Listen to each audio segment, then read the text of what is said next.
Hi guys, as many of you know, it is now the Advent season, so Happy New Year.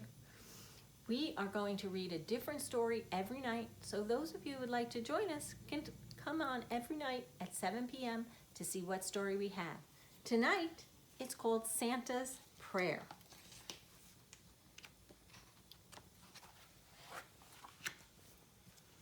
It was Christmas Eve in a small Midwestern town during the late afternoon when the snow was coming down, when Sister and I had gone for a walk down the old church road to have a Christmas talk.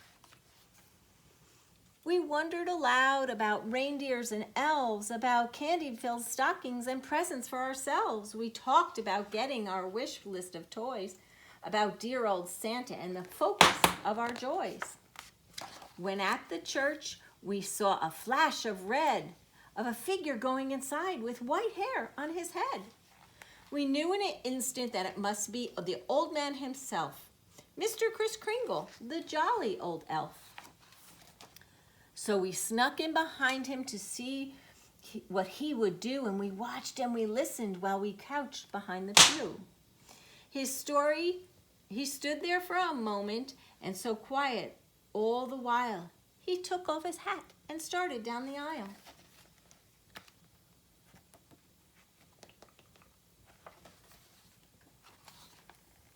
He walked up to the altar and knelt there in the hay, right beside the manger scene where the infant Jesus lay.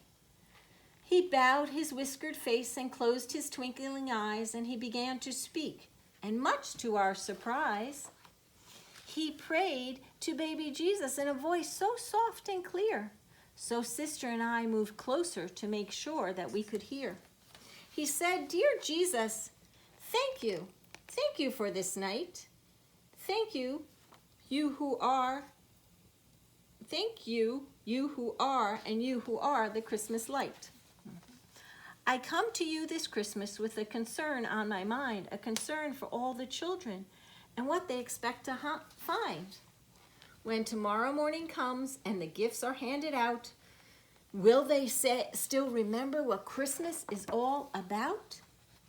I pray that you will guide them and make my rounds this eve to bring them some understanding with every present that I leave. Understanding to the children that the toys from Santa's sleigh are only fleeting fancies, rarely lasting beyond the day. I pray that you will bless them with the knowledge that I need to help all these children and not give in to their greed.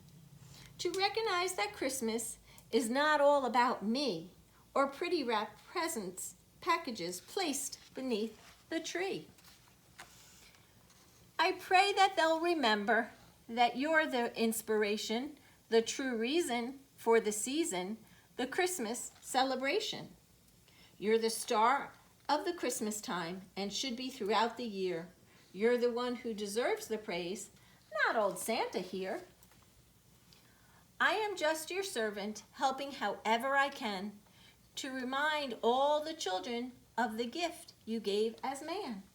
Your life and your love and your example you have shown the gifts that'll last forever, long after they are grown.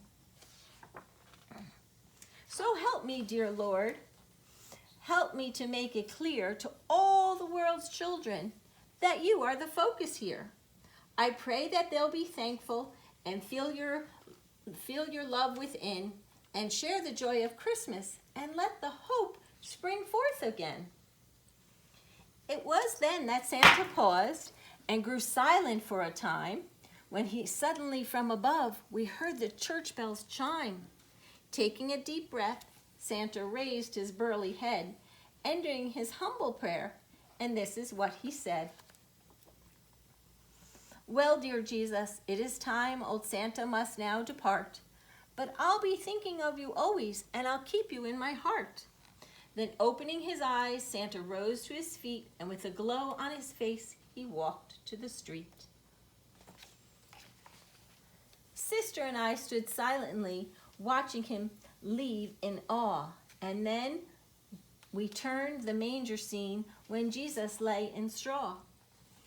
We looked at one another and we didn't know what to say, But when we saw the little babe, we felt like we should pray. We knelt down beside him, unsure what to do, and then we remembered Santa and said, "Dear Jesus, thank you." So that was our first story for Advent. I hope you liked it. Happy Advent. We'll see you soon.